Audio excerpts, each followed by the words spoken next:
Let's see. So the first thing that we wanted to talk about is strokes and heart attacks, okay? So strokes and heart attacks, what do you guys have for that?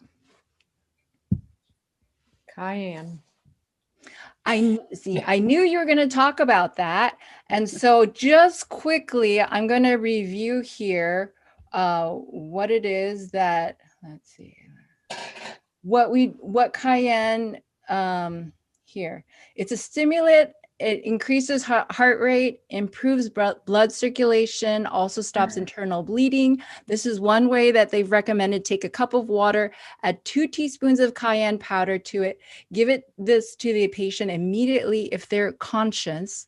And then if they're not conscious, you would give them a cayenne extract and put it under their tongue. Okay, so Dana, you said that you would give them cayenne. Is that what you would do if you saw someone having a heart attack or a stroke? Have you tried this? Yes, I keep cayenne powder in my purse at all times. I have it in my backpack. I have some in my trunk. I keep it with me everywhere I go because it's so useful for more than even just heart attacks and strokes. Yeah. And then I also have tincture that I can use that way as well. Now, first of all, I'm going to ask you, is a tincture easy to make? Can anybody make a tincture? Yes, it's very easy. And there's different ways to make it too. There are those who oppose the use of alcohol extracts, and you can use glycerin in place of that. Some people also use vinegar. I'm not one who uses that. Lee could probably speak better to the tincture aspect than I can. What would be the ratio for the tincture? Glycerin and cayenne? You would say like a 1 teaspoon for maybe 1 cup of glycerin? That sounds good. It depends on the heat of the cayenne, but I would address that to Lee. I think he would have more experience with that than me. Okay, Lee, can you share with us maybe an experience? One of you can share with us an experience that you've had with it, and then Lee can go through with us maybe how you would do a tincture. Okay, go ahead. Okay, did you want me to share experience? Yeah, do you have an experience? Okay, I mean, not personally as far as having someone who's had a heart attack, but I know of quite a few people that have used it with a heart attack. Okay. You know, it is very effective, and I would encourage the use of an extract or tincture over the use of powder. Not that I'm against powder. I think there's a place for it, but you know, it's hard when someone's having a heart attack. Now, they often can still drink water if they're having a heart attack, but many times it's difficult for them. So if you have an extract, it's more concentrated. You know, they don't need to take in so much fluid. And as far as the ratio goes, I like to use 120,000 units. If you do too much higher than that, I mean, it can be a problem more to the stomach. But then again, someone's having a heart attack, and you know, the stomach is not a big deal if they're going to die. So, but just for people to take it, put it in their mouth, you can shoot it under the tongue. As far as the ratio goes, I mean, if you're going to make this, you know, it's easier to make it first with water and then add glycerin, because anytime you use a powder, it consolidates and goes to the bottom. So there is a way to make it. You don't necessarily have to use alcohol, but I would use 120,000 units. And I would initially use a 5-to-1 ratio with water, and then I would cook that overnight and then add glycerin to that. And that way you don't have a problem with straining it. It's still strong enough to work. I would also add this, that I know people that have literally saved their life. Some people even have been pronounced dead, after even significant amounts of time, like 30 minutes. I know of a gentleman who's dead for 30 minutes, and they use cayenne pepper on him. People don't realize, even though your heart stops, you have capillary action that continues. And if you can stimulate those capillaries, even though your heart muscle is not contracting, I mean, it does come a point where there's no return, but you can at least buy yourself some more time. And so the cayenne is not necessarily going to stimulate the heart to start pumping again, but it can stimulate the capillaries, and it can cause vasodilation. And so for heart attacks and strokes, it's phenomenal. Another thing it's excellent for is cauterizing blood vessels. So if you have internal hemorrhaging, it is fantastic for that. So if someone's having an acute, situation like a heart attack, definitely would have cayenne. We have bottles of it. We use it we've got a first aid kit. We've in fact showed people how to do it, how to make it, but it is invaluable. It's invaluable to have. It's one of those must-have emergency remedies, because hemorrhaging, strokes, and heart attacks, life-threatening situations, and it can really stop things very quickly in its tracks. So Lee has an online herb shop called the American Herb Shop. Is that something that you have at the American Herb Shop? We do, yes. We do have that available. Mm-hmm. Okay, and so for those of you who don't, if it's new to you to prepare an extract, you can actually just get the extract. I just think Dr. Diane called me today, and she said she would try to get on, but what was happening is that her father had a stroke a few weeks ago, and she had given him cayenne at the time, and he recovered from it pretty quickly, but today apparently he was having some symptoms again. And so she wanted to let me know she would try to be here, but this is what was happening with her father. But she was the one that actually recommended that we talk about this subject of acute situations and what to do, and she was going to share about what had happened with her father and how she had used cayenne. So that's Can I really mention amazing. two other herbs real quickly? Mm-hmm. If you have a stroke, this is not necessarily something you do immediately, but after they're in a rested position, you've got the emergency to help you and so forth. You can put some nutmeg in the side of the mouth that has some paralysis.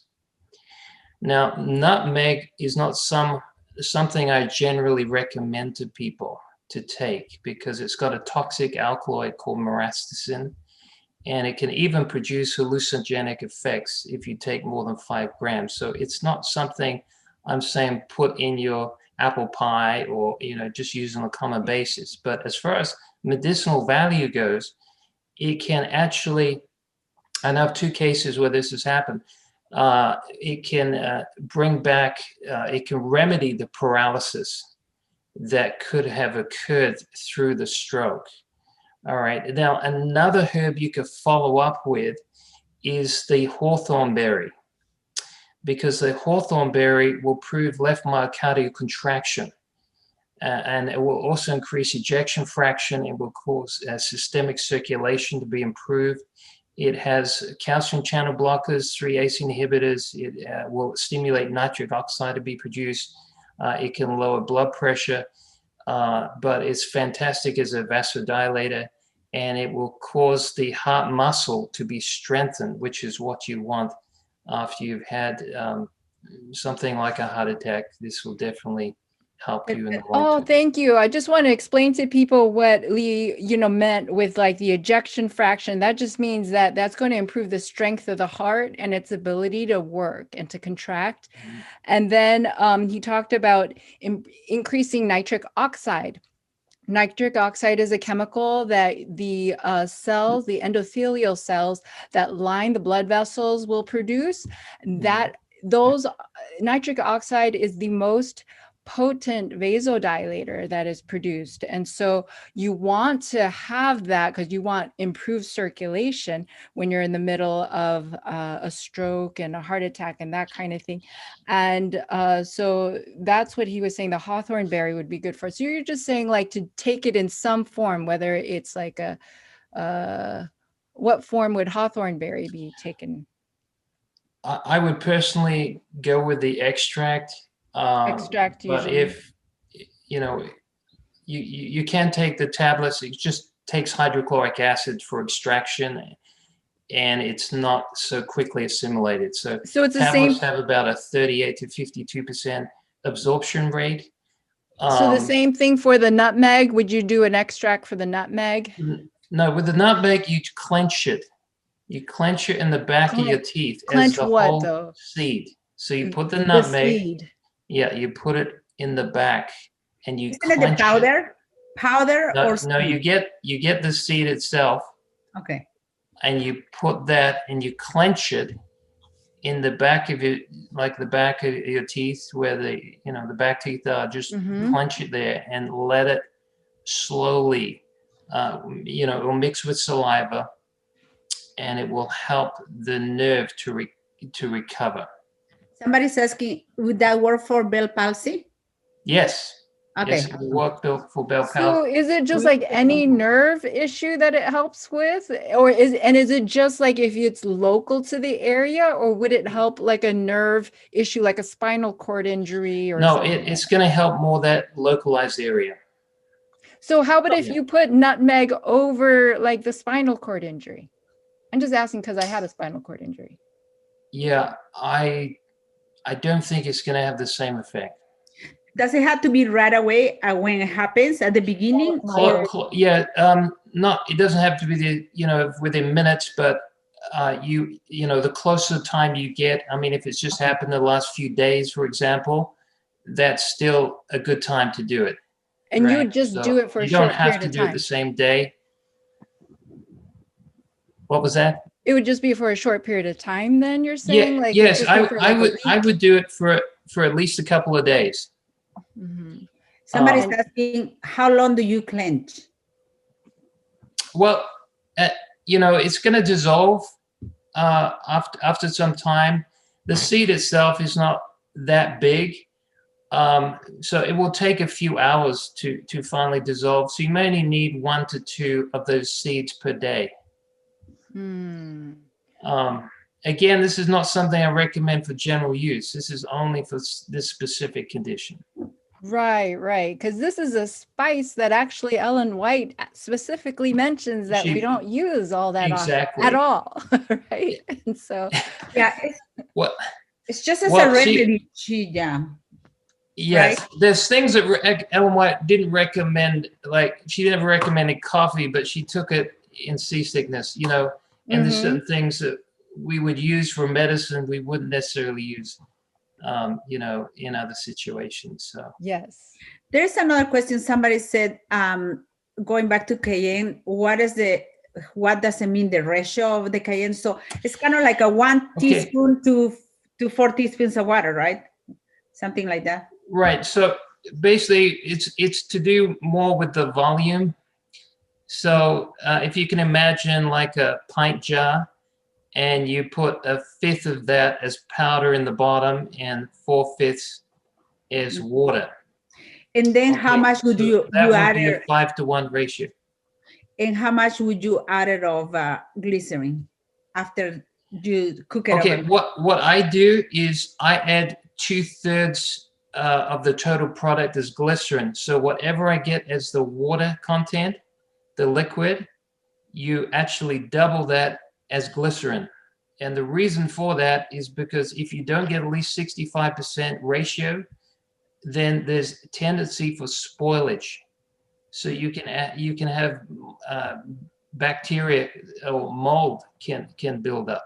All right, so a herb will get degraded after about 3 days in water. All right. So if you leave a herb in water for more than 3 days, that herb will actually spoil the water, and it's not fit for use. So you have to add a preservative. You have to, glycerin is a preservative, but also it extracts. And the good thing about it is, that it's very easily absorbed. There are definitely some benefits over alcohol. I'll share some benefits of alcohol over glycerin as well, so the pros and cons. The reason people use alcohol is because, one, it's universally available. 2, it has a 5-year shelf life. 3, it's good at extracting. But the negatives are that it may be good at extracting, but it also sterilizes and denatures the plant.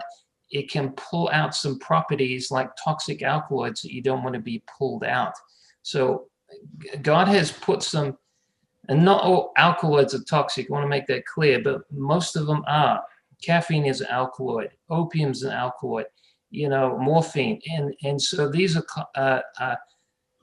chemicals in the plant that God has locked up, just like nicotine in tobacco. And he doesn't want people extracting that. Water will not extract that. Glycerin will not extract that. So some people argue for that because it's good. We can get all these pain-killing chemicals out of the plant. But a lot of these are very toxic to the nervous system. Also, they use between 80 to 100% vodka, which is usually from GMO corn. And it takes 2.5 hours to cook a tincture to get all the alcohol out. Some people think if you can just put boiling hot water over the alcohol, or it will destroy it. This is not correct. It takes 2.5 hours of cooking to get rid of the alcohol. Now, there are some alcoholic tinctures that actually have removed the alcohol. But then why would you need to use it in the first place if you're going to destroy it in the second place? So I just prefer to use glycerin. It's easier on people's physiology, on their liver. It doesn't have a longer shelf life. That's granted, 2 to 3 years at the most. But if people aren't going to use a herb for 2 or 3 years, I tell them you don't need it in the first place. Okay. So let's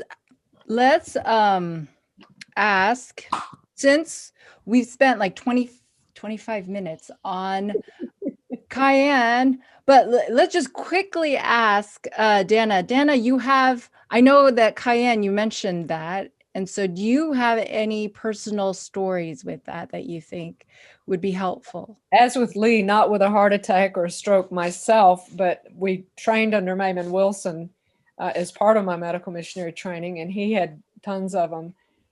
So he was very successful in using it to stop heart attack. And he also, with strokes, he would use not only the cayenne, but he made a tofu plaster and would pack the head in this tofu plaster. I don't remember exactly the recipe for that, but I could find it in my notes. So you've used it mostly for then like just cuts and topically, bleeding, yes, and that kind of thing? With great success topically. Mm-hmm. Yeah, I can add to that. Sorry. Go ahead. I was just going to say I've had the same experience. I use a lot of cayenne, and we put it in a salve. Yes, and it's phenomenal for arthritis. It's phenomenal for topical injuries. Best way to bring healing to any part of the body is to improve circulation, and cayenne definitely does that. Well, that's a really good thing to know for arthritis. I think that a lot of people would be interested in how it might be helpful for pain. I tried this thing where I would put it on the bottoms of my feet at night. And I can't remember what that was supposed to be good for now. I was in a plane one time. I was flying from America to Japan. It was a 13-hour flight, and my feet were getting cold. So I had this cayenne salve. I put it on the bottom of my feet, and I didn't feel anything for about 15 minutes. So I thought maybe I didn't put enough on. So I got some more on, and 15 minutes went by. I didn't feel anything. again, so I thought, well, maybe this is really old. So I just lavished my feet in cayenne. Didn't feel anything till I got off the plane. And I didn't realize at the time that the sweat activates the heat properties, right? So I'm start walking in the Rita airport, and my feet are like burning on fire. I had put my foot in the water fountain in the airport to I took the skin. Next day, the bottom of my foot was like skin. It was just terrible. Well, you know, I think I Don't had do a that. similar kind of situation because I could have, I'm pretty sure that I think it was, you know, whoever had told me about it, they'd said it wouldn't burn the skin, but apparently that's not if, you know, that's only with That's very not true. judicious use. Apparently you can burn, right? Yes. It One of ca- the things you can do is put olive oil on the skin first before you use a cayenne salve. Well, that's good to know that it might burn. And so, because like people would swear, they'd be like, yeah, it will not burn you. It's not like doing those mustard poultices and that kind of thing. Okay, people have lots of questions about cayenne. Okay, what if you're on, oh, some people want to know, should you take this prophylactically to prevent a heart attack or a stroke? Where do you get nutmeg seeds? Because I've only seen it as cloves. Is hawthorn berries good for atrial fibrillation maintenance in lieu of cardizem? You guys, this is not medical advice here, okay? It's just health education. So just wanted to remind you about that. Okay, but still, who wants to answer about, you know, doing some of these things prophylactically, if it might be good for heart rhythm abnormalities, and where to get nutmeg seed? Lee, where do you get nutmeg seed? You can get it from Mountain Rose Herbs. As far as the prophylactic side goes for cayenne pepper, yeah, I'm not a big fan of using cayenne prophylactically unless you have some, maybe if you have angina, for example, then you know, that certainly would warrant that. But yeah, I just don't believe in taking cayenne every day just for that side of things. I think you need to use it if you've got a condition that warrants it. There was this doctor that told us that it can increase your hydrochloric acid 700 more. So you don't want to take it every day as prophylaxis, because then you end up with gastritis and ulcers, things like that. Yes. So, but there's another question, Cayenne. What if you are on blood thinners? I think that's a very good question. But oh, again, it's just for heart attack, right? You do whatever it takes, right? Yeah, not as a prophylaxis. Yeah, it is a blood thinner, but it's not the strongest blood thinner. It's not like ginkgo. It's not like turmeric. It's not like red clover. The best blood thinner is water. That's the best blood thinner. But it will, if you're bleeding, if you cut yourself and all this blood's coming out, if you put cayenne on the actual wound, first of all, it won't burn you. And secondly, it will cauterize the blood vessels, and it will bring healing very quickly. I think Mercy it will burn you. It will burn you if you have sweat. If you have, yeah. I think Mercy actually used, did you use cayenne or did you use ice for somebody who had esophageal varices and they were throwing up blood? I see. Yeah, we had a lady that had a stomach ulcer that was bleeding. The stools were really dark, and she was very sick. She lost a lot of blood. Actually, she didn't want to go to the hospital, and I said you have to go to the hospital. But in the meantime, we didn't do cayenne pepper. What we did is ice water to stop the bleeding right away. So a lot of ice water, and then we did aloe. Put the aloe just to seal it, and we did the onion broth to stop the, also start healing the ulcers. that's what we did. Those are 3 things that we did, and it did stop, and the blood pressure stabilized because it was going down, and then after that we said just do 3 days of soft foods and juices, a lot of juices to replenish, whatever she lost, and then she did fine. Would you think about using cayenne? I didn't think of that, because then it's gonna bring more hydrochloric acid, aggravate the problem, because this was because probably was too much acid to have an ulcer or whatever, it was more than that, but it couldn't be one of the issues. Yeah. Okay. Yeah, I'd like to mention that you don't take cayenne pepper if you've got a stomach ulcer. Mhm. If you have peptic ulcers, gastritis, you don't want to use It cayenne makes it pepper. worse, yeah. Because of the hydrochloric acid situation. Well, it will it can burn you, right? So this is the thing about cayenne. It will cauterize it will cauterize blood vessels that are ruptured. Okay, but it won't damage the blood vessels. But if there is exposure, for example, let's say there's an ulceration, there's a peptic ulcer.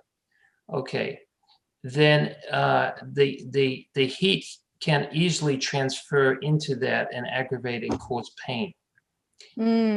So you want to have ulcers protected from the heat side of things from cayenne, right?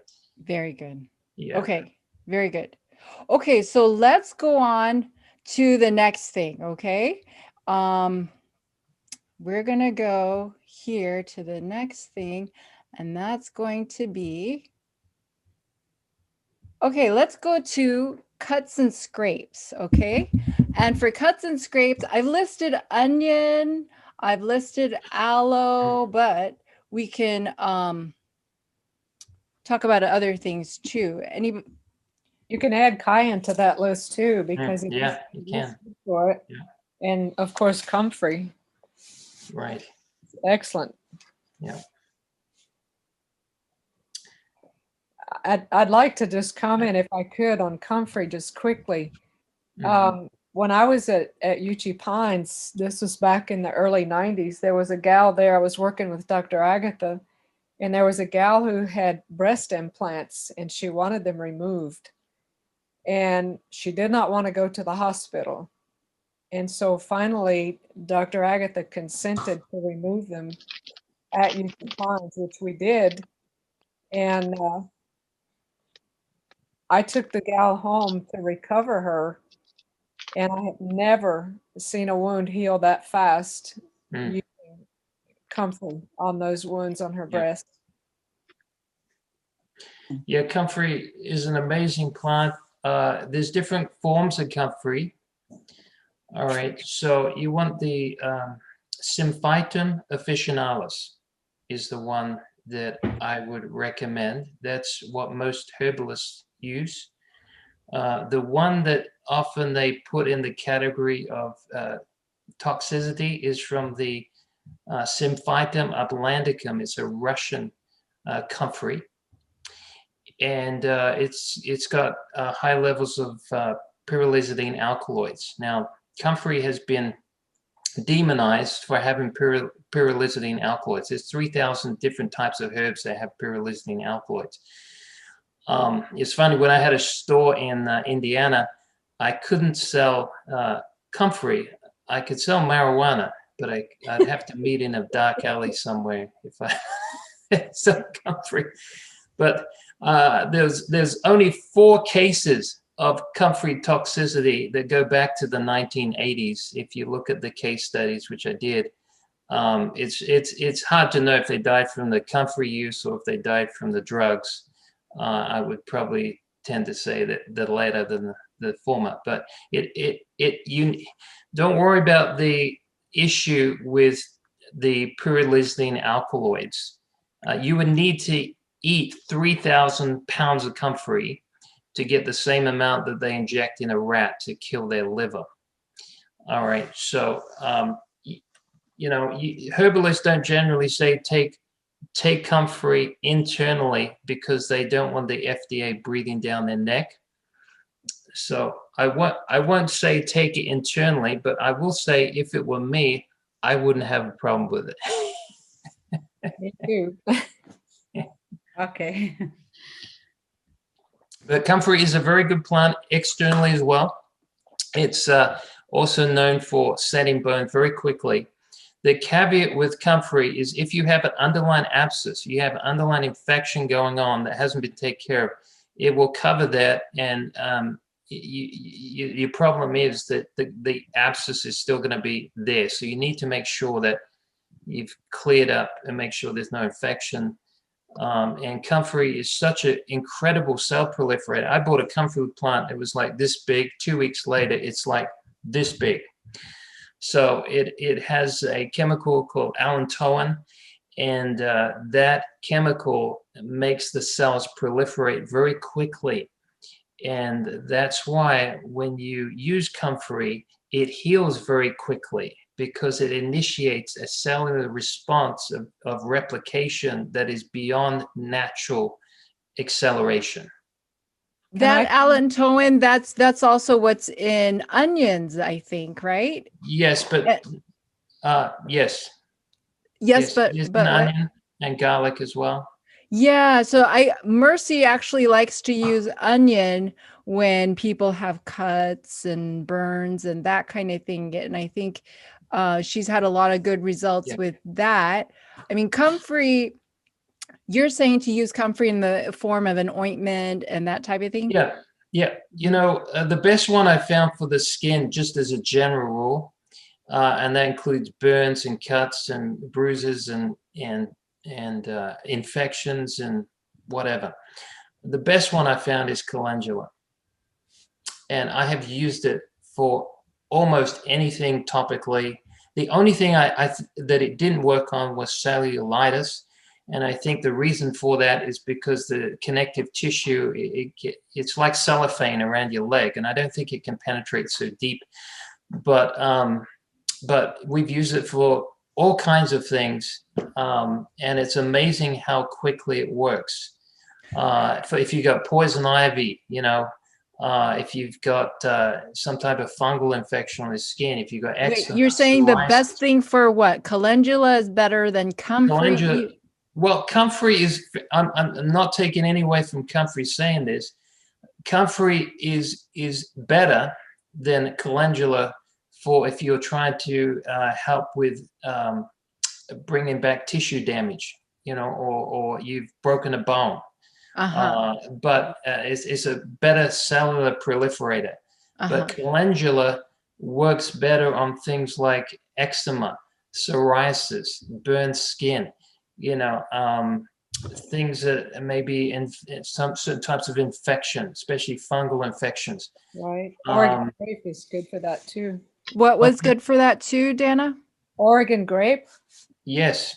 Yep. Ahonia aquifolium. And a good thing about calendula, and we're talking about marigold, this pot marigold, there's 14 different kinds of marigold, or Calendula officinalis, that's the botanical name. But this is something you can grow in your backyard, and it keeps the pests away from your vegetables. I hear it keeps moles away. I was thinking of planting a bunch of it. Yeah. But it's phenomenal for the skin. I could tell stories all day of using calendula for the skin, and it's just amazing stuff. Dana? A lot of questions coming. Can I ask very quickly? Okay. So comfrey, let me see. Somebody was asking, my dad had arthritis in his neck. It's been very painful recently. How can we best manage his pain? I would say, potato poultice has worked super great for us for arthritis. Even overnight, it can make a big decrease in the swelling. But you guys have any other comments? And I'll go to the next question. Arthritis for the neck. I would like to comment before we leave comfrey. At some point, we can come back to it. But I really have something I'd like to share, a personal experience in the comfrey. Is now the best time? Yeah, that was a good time, but your sound is a little bit quiet. Okay. Is that better? Yeah. Let's talk a little louder, put my face closer. When I worked at Anawodi, the lifestyle center at Uchee, some of you guys probably know Don Miller, Dr. Don Miller. He was working in the wood shop and he cut off the tips of 2 of his fingers down to the bone. And he came in and I assumed we would deaden that to clean it, but he didn't want any lidocaine. So I scrubbed it up. Dr. Calvin Thrash sent somebody back to the wood shop to look for his fingertips. We were going to take him to the emergency room, but he wouldn't go. He didn't want to go. So I gave him a whole bunch of comfrey, just powder, and I had him tap his fingertips in hydrogen peroxide and then in the comfrey. And he just kept applying the comfrey, and in 3 weeks, his fingertips regrew entirely and he was playing guitar again. 3 weeks. Wow. Awesome. Wow. So it's a powder, huh? They said powder too? Okay. That's what we had. We just gave him some powder. He could make a tea out of it and soak, which he did, but he also just put it right into the powder. He would put a little powder in the bottom of a cup and just tap after he cleaned it. It was incredible. I'd never seen anything quite like. And Dana, you had mentioned Oregon grape root. Yes, it works similarly. Brother Lee was talking about calendula, and in my experience, Oregon grapefruit works very similarly. So the root, you're just using the root? Yes, for like psoriasis and eczema and things like that. You make a salve. You make a salve with the root. So right. There are places that sell this type of thing, because I haven't seen that.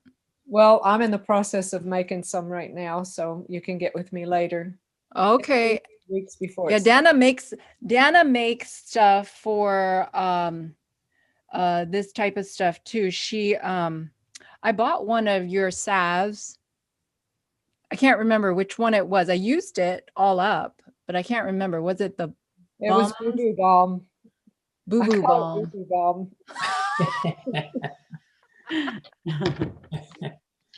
That's in case you have a boo-boo, right? Big people get boo-boos too. And Juanita said the marigolds won't keep the jackrabbits away. They ate it. Doesn't keep everything away. There's a question here about, I think it's important for the person that asked. My husband has to wear compression stockings as his leg had clots when he had tick disease last spring. Thankfully, the clots are gone, but destroyed his return valves. Any hope of repairing? That's a tough one. Repairing valves. Heart valves? Yeah. Valves from the legs. The legs, yeah. Arteries. That's tough. Yeah. The closest proximity I could get to helping with that is using some astringent herbs like what's the one now? Witch hazel. That's it. Witch hazel or horse chestnut. So what they'll do is they'll tighten. We especially use this for ladies who've got varicose veins. So they have, poor circulation. They may be hairdressers or people that are sedentary, overweight, and so if the valves are leaky, just tightening the veins can help prevent some of that leaking. But it doesn't necessarily repair the valves. Okay, it just helps to tighten, so it could get better venous return of the blood vessel of the blood back to the heart. So that's something I would recommend, and that's a topical thing. You just rub it in. You can get witch hazel lotion or horse chestnut cream. Doesn't aloe have some astringent properties as well? Oh yes, absolutely, yes. Yeah, again, when I mention some herbs, it's not that I want to say this is the only thing you can. It's just, Right. you know, we could be here all day, all Right. night. Yeah, there's plenty of astringent herbs, thousands of them. Somebody's asking. I'm sorry. Somebody's asking about potato for wound healing. Yeah, they can be used, but there's other things that are more powerful, I believe. Right. But I think you're gonna go. We can finish when we're talking and then move to the next one. Now we probably Okay. can. So let me just go through and just make sure we've caught everything here. So, hold on. Let me. Okay. So we have aloe, onion, cayenne, comfrey. We've talked about Oregon grape. Wait. Now I'm getting confused. Is that Oregon grape good for healing cuts and scrapes and stuff, or was that for infections? Both. Both. Yeah. Okay. So Oregon grape is also good for that. Mercy, you used aloe for a girl who had a lot of scrapes and that kind of thing, didn't you?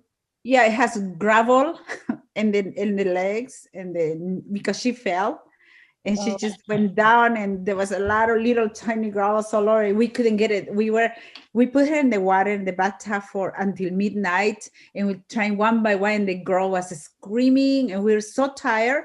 So we just put aloe, the inside of the aloe with the whole thing, right? And then just put it in there and wrap it up. So the next day when we pull it pull everything. So it just saved us a lot of work. And then we kept putting it until it was healed. Yeah, it was something so simple to do. Well, okay. So I want to just show you. Okay, hold on. I gotta get out of this. Hold on. Here, I'm back here. And I'm going to share the screen again. We're going to go here. Okay, so can you see this wound cleanser? Yeah. So Mercy likes to use this to cleanse wounds. She makes a broth using garlic. And so she boils up 5 cloves of garlic with 2 cups of water. She boils it for 20 minutes. And then once that cools down, she uses that to clean her wounds and that kind of thing. What do you guys use to clean your wounds?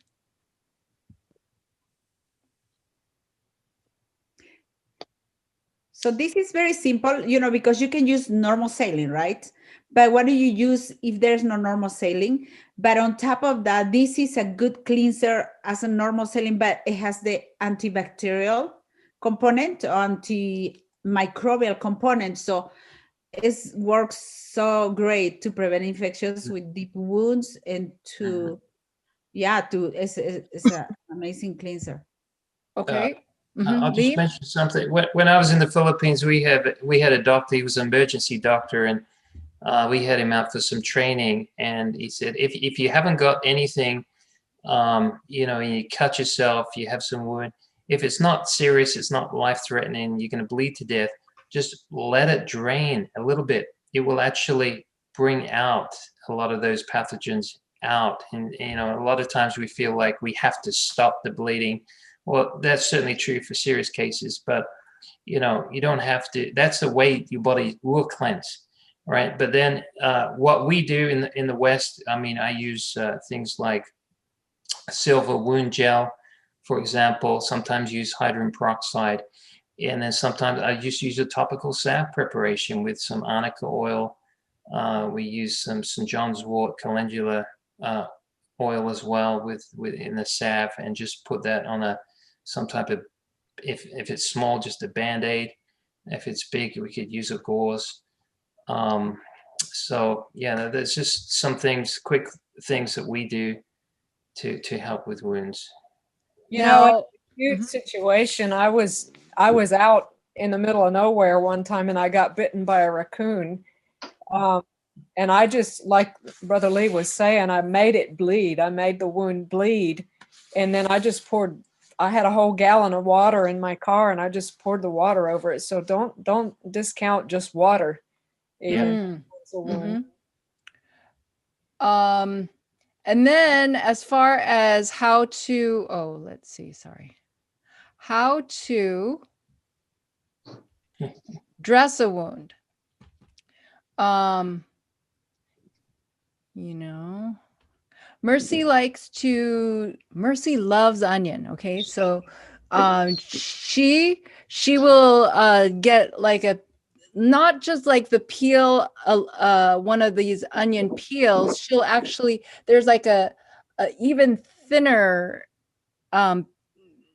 part, you just peel it off that peel and it's like paper thin, or it's like cellophane thin. Mm-hmm. And she'll use that to put on top of things. I find like it doesn't stick, like you have to kind of play around with it. Wrap it. You have to wrap it. You have to wrap it. Yeah, and I have a friend that can give us a testimony. I think it's a good time now about she had a very severe wound, very, very bad wound, not burn. And she's available. Do you want her? Oh, that's Tiana?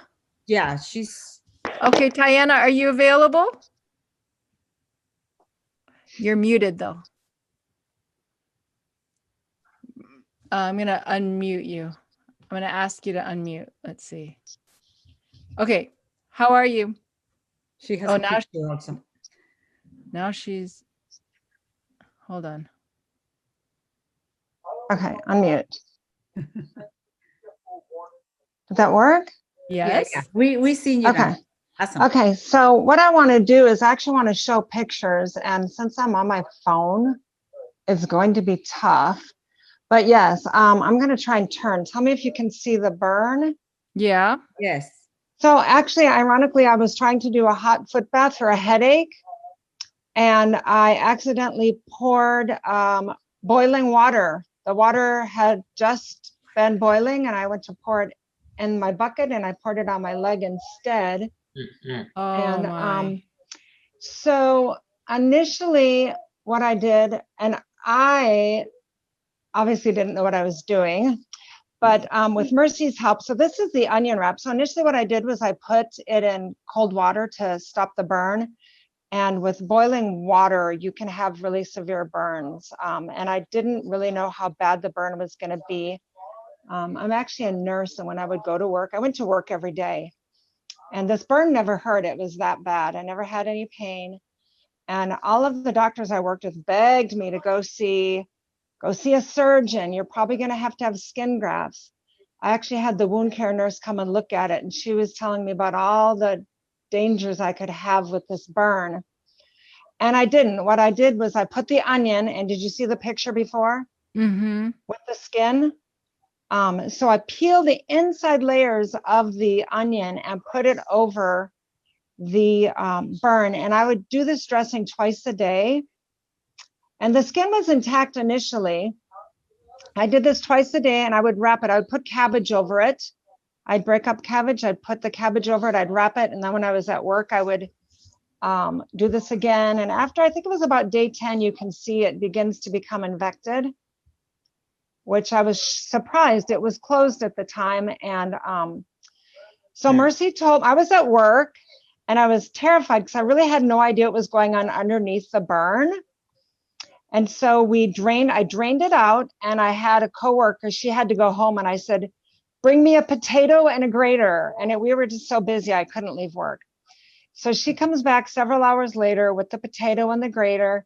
So I drain all the infective material out, and I grate the potato. I put it right on top of the whole thing, wrap it up, and about 6 hours later, I arrive and I take off the dressing, and you can see all of the infection is gone.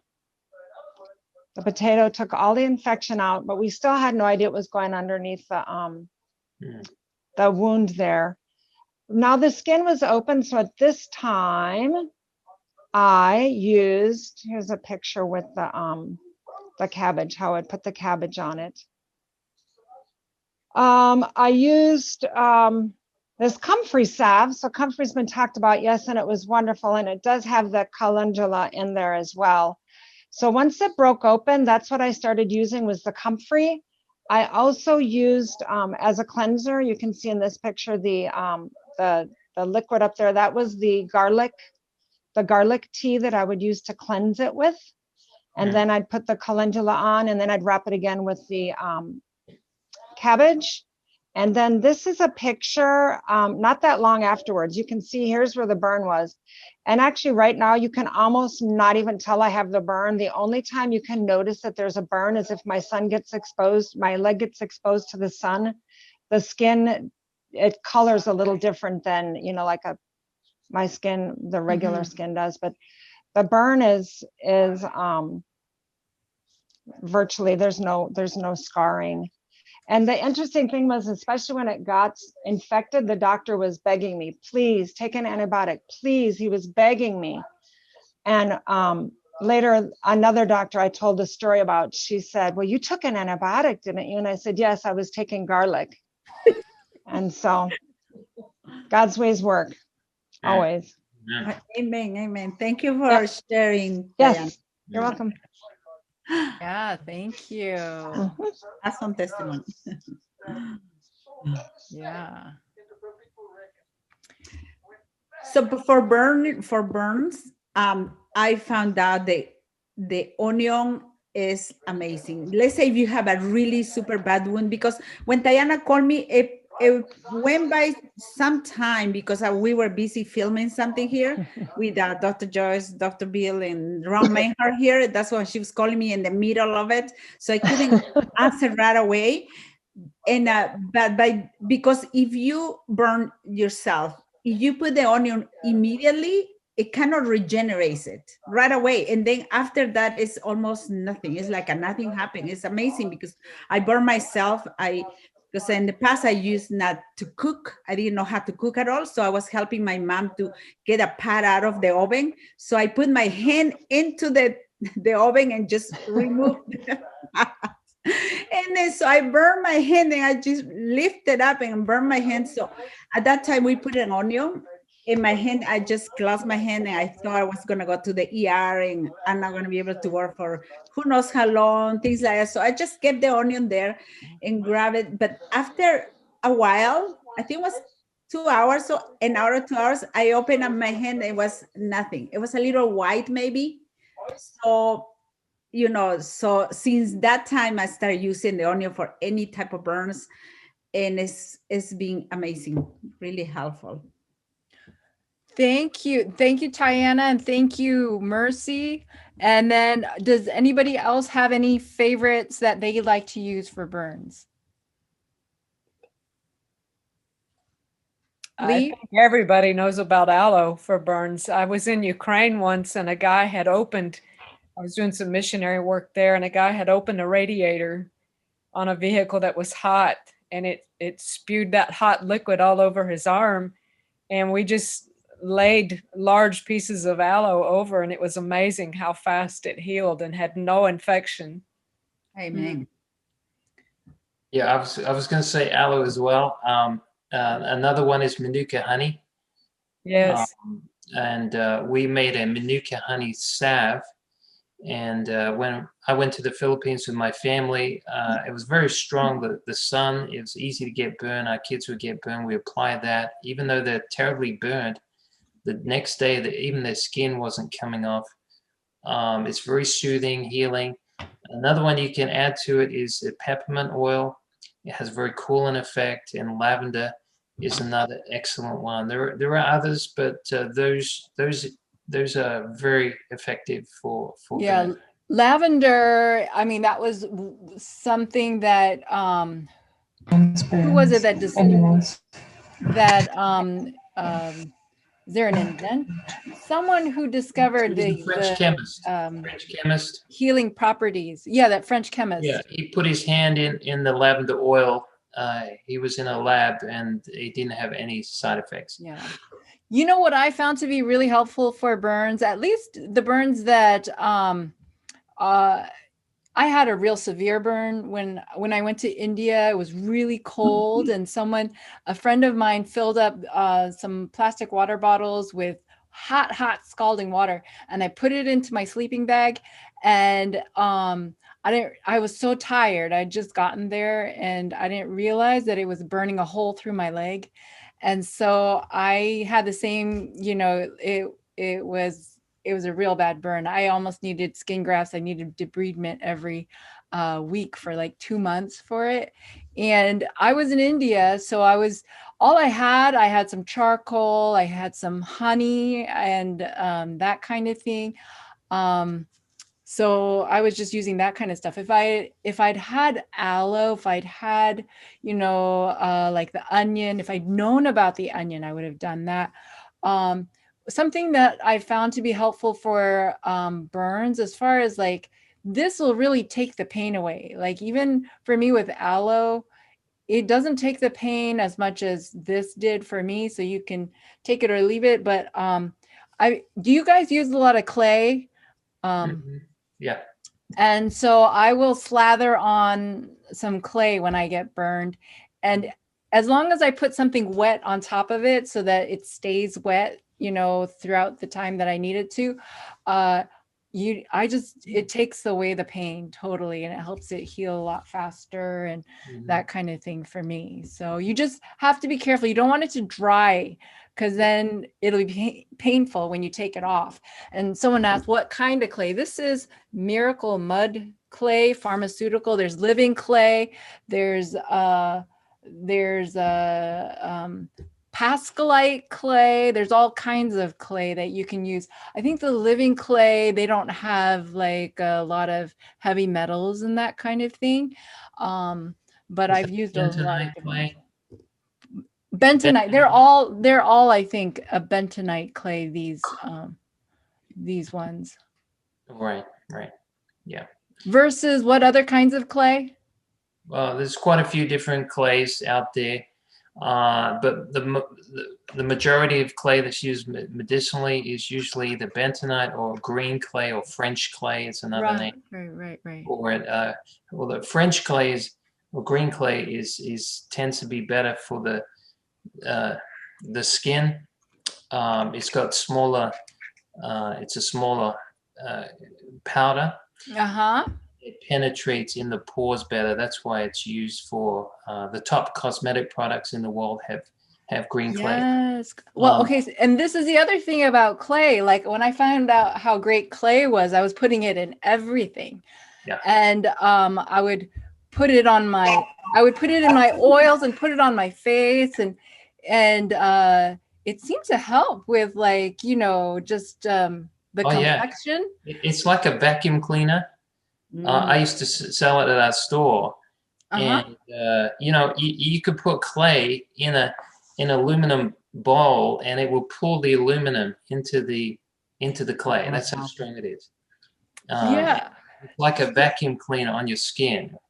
Every time I talk about it, I think I really need to start using these things again. Like I get kind of lazy, but you know what I do use that's really good for the skin is frankincense oil. Yes. Frankincense, it's like it'll fight tumors, right? And so I thought, well, all these little things that are coming out as you get older, right? It might help with that. And so I started mixing it. I'll take a drop of frankincense oil and I'll just mix it with like even the boo-boo balm. I think that's how I used it all up, Dana. I would use the boo-boo balm with frankincense oil. I'd just like rub it all over my face, and I kid you not, it really helps with the aging spots. Yes, it's very good for dark spots. There's 6 different types of frankincense. I don't know if that was the one we sent you, but it was Boswellia serrata, if it was. But frankincense is very good for the skin. It's very good for infections, and it's very, very good for stress and anxiety. And in fact, it was used for the anointing oil. If you read, it talks about in Timothy, if any sick among you, let him call the elders and anoint him with oil. Well, that oil was an infused olive oil preparation with frankincense oil. And so it was used for the purpose of healing and anointings. Yes. So Well, I thought if it's good enough for Jesus, it's good enough Yeah. for me. yeah, Right. Yeah. But you know, like someone says frankincense needs mixing with a carrier. I think I got a little burned. Yeah, definitely you don't want to put it on topically without mixing it with an oil.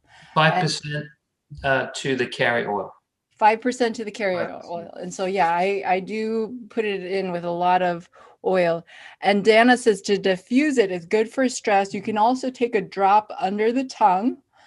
And, you know, to be honest with you, it's not something that like when I've done that I'd be like, oh, I feel better.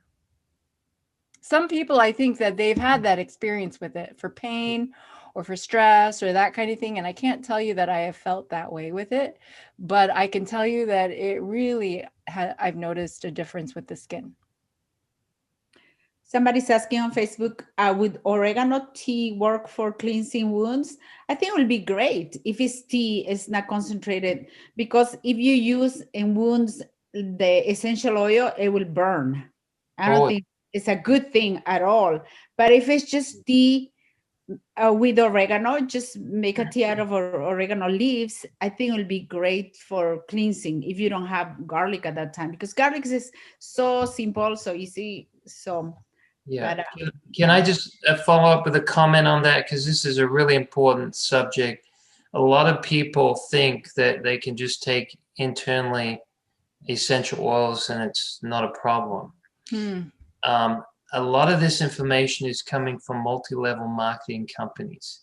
Now, I'm not promoting one over the other. That I believe there's a lot of good oils. However, this concept of taking it internally, now there may be specific conditions that could allow for that, but generally speaking, they're very, very strong and concentrated. They're 1,000 times stronger than you find in their natural setting. And so, you know, you got all this concentrated, and now these are not the whole properties of the plant. It's not like an extract. It's not like a tea. You're only isolating the volatile oils. These are alcohols, they're esters, they're phytochemistry, and they're very, very concentrated. They're called reactive oils because they're highly volatile. And so when you put them in the stomach, like oregano oil, for example, there was a lady, she took 4 drops, she ended up in the ER just taking that. I've had people in my store, they have had kidney stones from taking too many essential oils. So be very careful. You know, if in doubt, go without. But they're fantastic for breathing in, and they're fantastic for using topically. But just be very careful taking them internally. I have to Lee's wife said that my skin looks good now. She says, my skin looks like a China doll. So I've convinced everybody about clay and frankincense. Thank you, Amy. And I just want to let you know, if you guys have seen my blog, drjoyceche.com, you know that I had terrible looking skin for much of 2020. And so for me to have skin that looks normal is by the grace of God and through these natural remedies and lifestyle. And my friend Mercy Ballard, who took care of me for almost 2 months. And so I praise the Lord. Yeah, you have a beautiful skin. So, you know, I think doing all these simple things can really improve our skin also. Like myself, I like to use frankincense, and the carrier I use is what is the other oil, organic oil that comes from Almond oil, apricot oil, coconut, almond. Almond. So I do 9 portions of organic almond oil and 1 portion of frankincense oil. No. That's it. That's all I use. I've been using this since I met Joyce. When, you know, she told me she was using that. So I've been using that for how many years? 5 years, 4 years, 5 years. So it's helped my wrinkles. So, you know, something so simple. So, Yes. And for those of you who are wondering like how to have a good complexion and stay young, beauty, I think, really starts in the inside, right? And Yeah. so when we eat the way we should be eating, when we drink and all of these things, it really helps. And then this other stuff, you don't have to spend a whole lot of money on that cream and everything, right? We just we can save our money and send it to do God's work.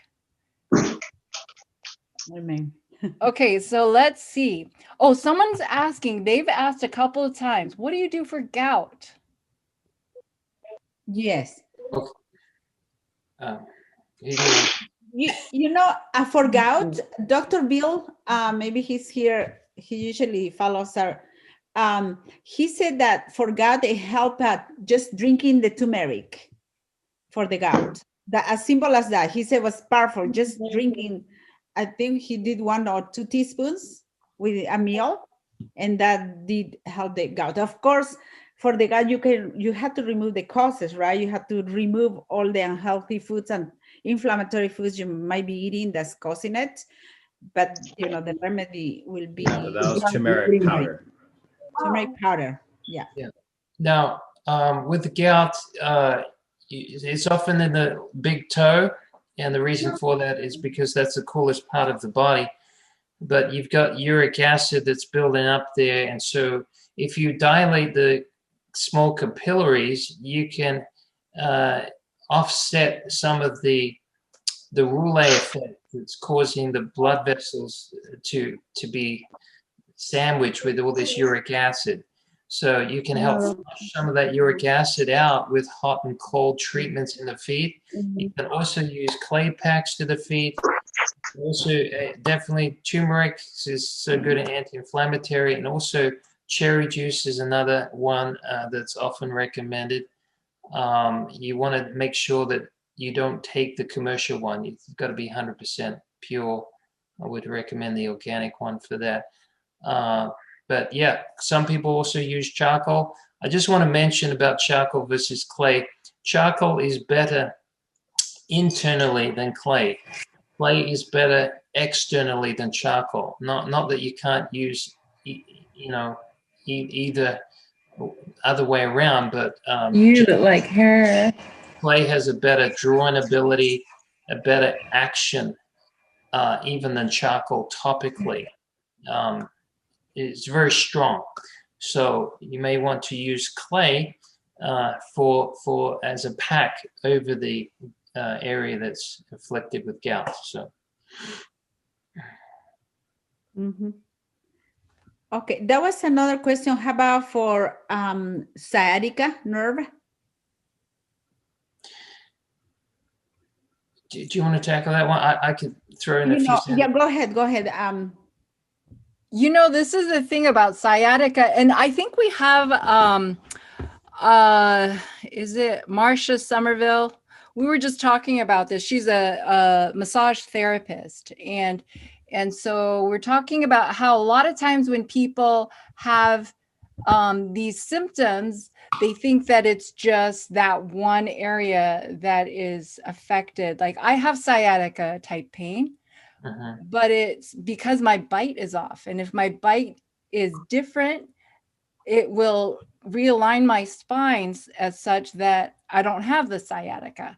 And so me going through all this stuff with my teeth, it's made me aware just how much my teeth are affecting my neck pain and my posture, the way that I walk.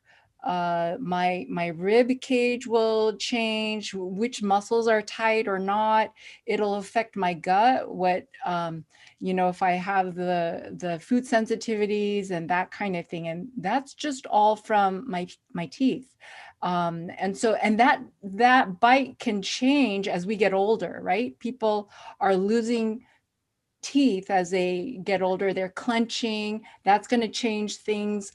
So your stress level, all of these things, if you get a filling, all of that is going to change things. And so when people are like, oh, I just woke up and I have this problem now, it's not always just at that level. You might want to be looking at, you know, the spine, and it might be an ascending problem, or it might be a descending problem. It could be from an old injury or that type of thing.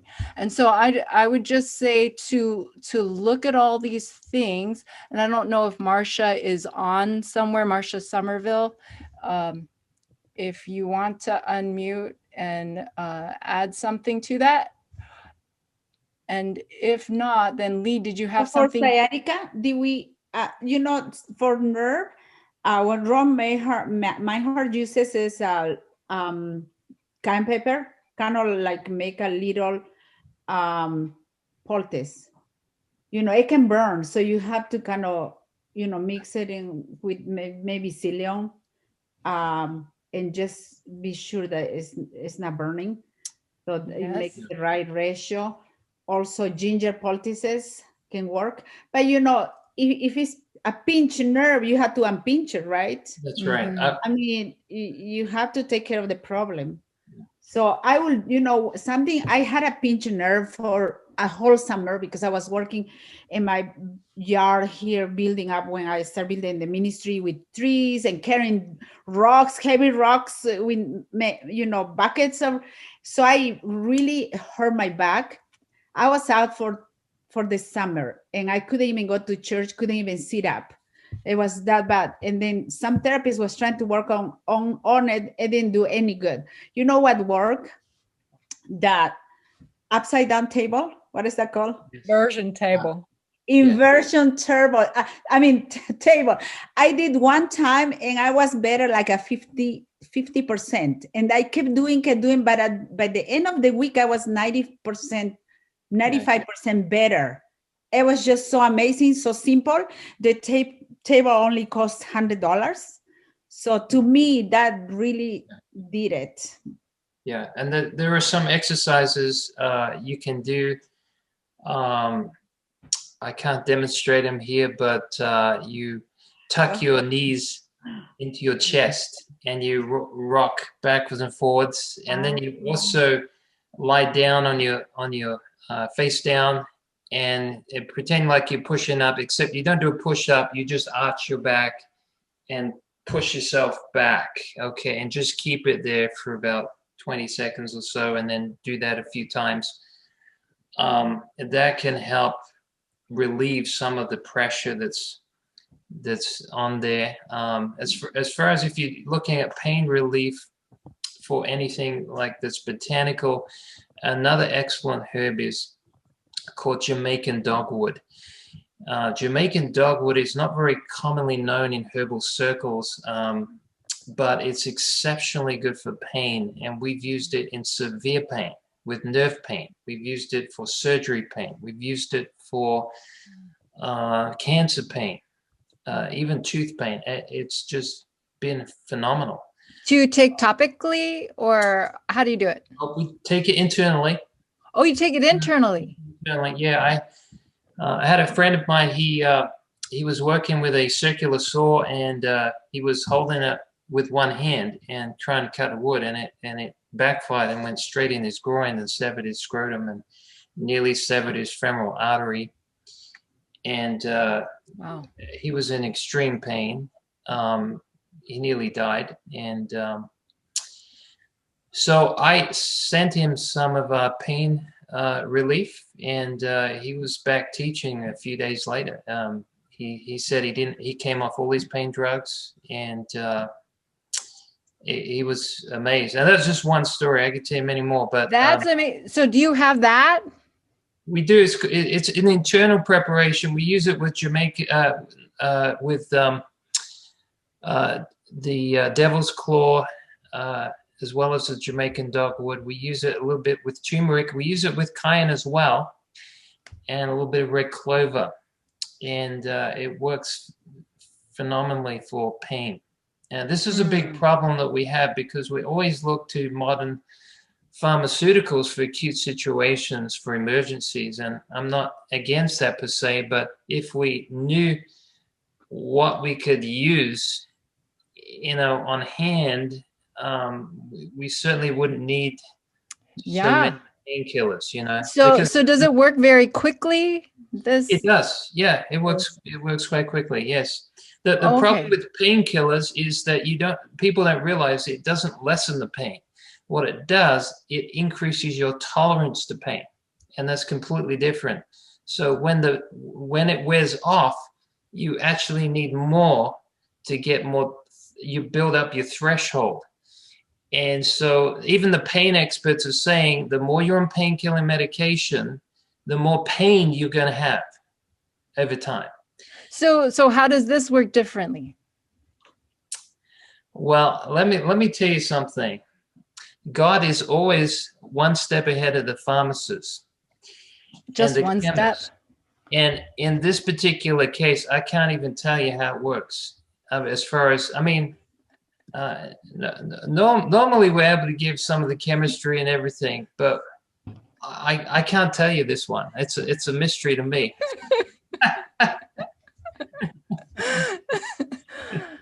I mean, I could give you an easy answer like, well, it's anti-inflammatory, it's good for the nerves, you know, but the actual chemical, you know, biochemistry of it, it's a bit of a mystery.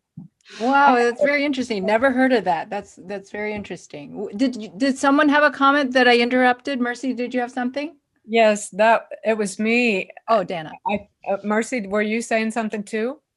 It doesn't Oh, seem. go ahead. No, Okay. go I ahead. just have a personal experience with the Jamaica dogwood. We have a blend called herbal morphine with, I think there's 5 herbs in it. Oh, great. Kava kava is one of them, Jamaica dogwood. I can't remember all of them, but I can type it in the comments. Okay. But That's something to take internally? yes, we had a patient that was, when we got him, he was late stage 4 cancer, and there was really not much left for us to work with. He did not survive, but we did basically palliative care. But that blend, he did not have to use any medication right up until the end of his life. Praise the Lord. We need that. We need that. Yeah. Because a lot of people had to go and take these heavy duty medications that, you know, we want to try to avoid. So things like that will be so great. Yeah. So But it won't have the, oh, I'm sorry, Mercy. Yeah. I was just wondering if it didn't have the effect on the liver or kidney or that kind of thing. Is it? No, it doesn't. Awesome. Let me share this with you. Kava is, if you look online, you'll find a lot of backlash about kava causing liver toxicity. This is not true. This was, if you do deep research on it, you'll find that people didn't get liver toxicity from the kava root. They got it from the kava peelings. It was contaminated kava. And this all happened at the same time about 20 years ago, all within the space of a few months. It was actually the pharmaceutical company's fault with this. But kava is psychoactive, but it's not psychotropic. So it won't actually cause you to have a experience of being high, but it does cause muscle relaxing effects, and it also does give you more composure, and it's very good for stress, and it's very good for insomnia that is caused through the stress response or anxiety. You just don't want to take it with certain anti-anxiolytic medication, because it can be a problem with that. But and you shouldn't take it if you're going to drive in a a short time after that. Is kava from like South America or something like from that? Vanuatu and the South Pacific Islands. Okay, so this is a question that I have for you. Like, you know how, it's good to eat according to where you live and your season, right, and that kind of thing. Do you think the same thing about herbs? Like, should we try to get herbs from where we live? Do you think that God has herbs for us that are local for us, or do we have to go to South America and that kind of thing? I'm just asking you because, like, I mean, I know in our cookbook we have a lot of coconut, and we don't grow coconut here in Portland, right? And so I know that we should be trying to figure out how to Yeah. eat more local and all that kind of stuff. But I was just curious. This is not like a. This is just my opinion. It's only my opinion on this subject. But there's not one herb that, if it was to go in extinction, could not be replaced by something else.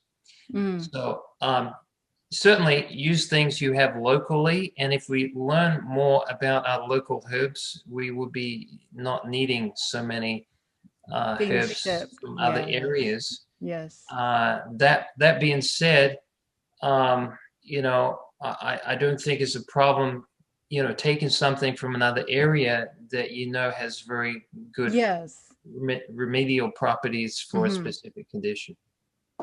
Because I think sometimes when we hear about these things, we're like, oh, we jump on it and we think like that herb is going to save me. And so I just want to, I know not our group here, because everyone here seems very advanced in their. Yeah. So lifestyle is the basics, right? And then this is just an addition to the lifestyle. Absolutely. Somebody's asking about what is good for vertigo? It can be, we have to find the root, right, of the vertigo. It can be many things. It can be ear infection. It can be some brain issue. It can be, so I start with my ears, have the doctor checking your ears to see you might have an infection. You might have a lot of wax there. If that's not helping, maybe go check into your brain. You're going to have to go deeper. And I would say, as someone who's had these major, like I didn't even realize I had TMJ, but going through all this because of my injuries and that kind of thing, if my bite is not on right, I will develop kind of vertigo and inner ear issues and that type of thing. So just everything is very connected. And so I'd really recommend it that people check out a TMJ specialist or something if they're having some of these issues, rather than like if someone says you need surgery or something significant like that, make sure you check it out deeper. Now, There's a question. Go ahead. Then I'll go. If it's an infection, you can put some frankincense oil behind the ear.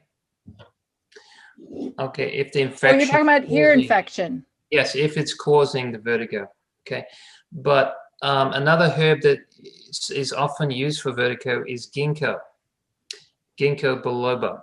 Now, it's often used mainly for, Alzheimer's or dementia or improving brain function. Circulation to the brain. It does, yeah. So, the best way to bring healing to any part of the body is to increase circulation. So, ginkgo can do that.